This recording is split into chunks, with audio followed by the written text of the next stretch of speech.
Tanah adalah lapisan terluar bumi, tempat hidup manusia dan makhluk hidup lainnya. Komposisi tanah terdiri dari 20% sampai 30% air, 20% sampai 30% ada udara, 5%-nya organik, dan 45% adalah mineral. Proses pembentukan tanah, di mana tanah terjadi dari batuan induk atau material utama tanah, memang mengalami pelapukan.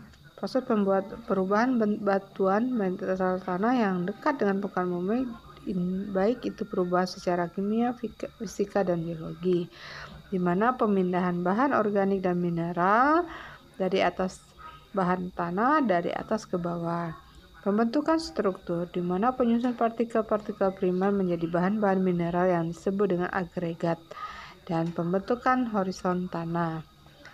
Pembentukan horizon tanah, kita lihat beberapa karakter tanah, yaitu keasaman tanah, dari warnanya, dari struktur tanah, dari permeabilitas tanah, konsistensi tanah, dan tekstur tanah. Berikut ini adalah struktur lapisan tanah, di mana pada struktur paling atas adalah struktur horizon O atau tanah organik, ada horizon A atau tanah humus, ada horizon E atau pencucian, dan horizon B penumpukan. Horizon C adalah bahan induk dan batuan induk di horizon paling bawah.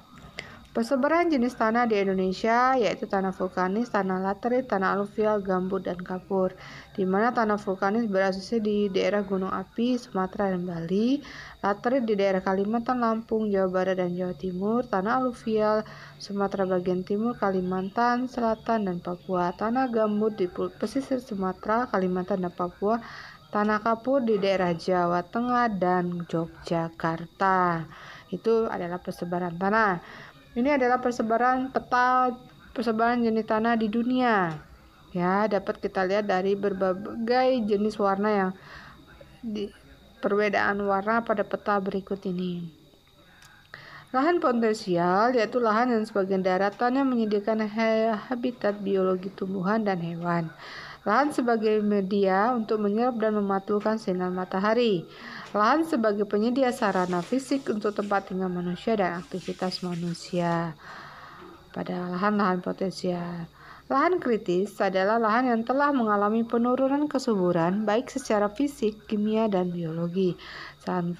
Lahan kritis ini seperti terjadi karena akibat pembakaran, degradasi lahan, penebangan kayu secara berlebihan, perubahan lahan akibat penambangan yang tidak bertanggung jawab, penggunaan pupuk kimia dan pestisida secara berlebihan. Seperti gambar berikut ini adalah perubahan lahan karena pertambangan. Penanggulangan lahan kritis yaitu dengan cara optimalisasi pemanfaatan lahan untuk usaha-usaha, rehabilitasi mangrove, rawa, dan gambut, penghijauan, reboisasi dan reklamasi, dan pembangunan kawasan konservasi tanah. Demikian, terima kasih.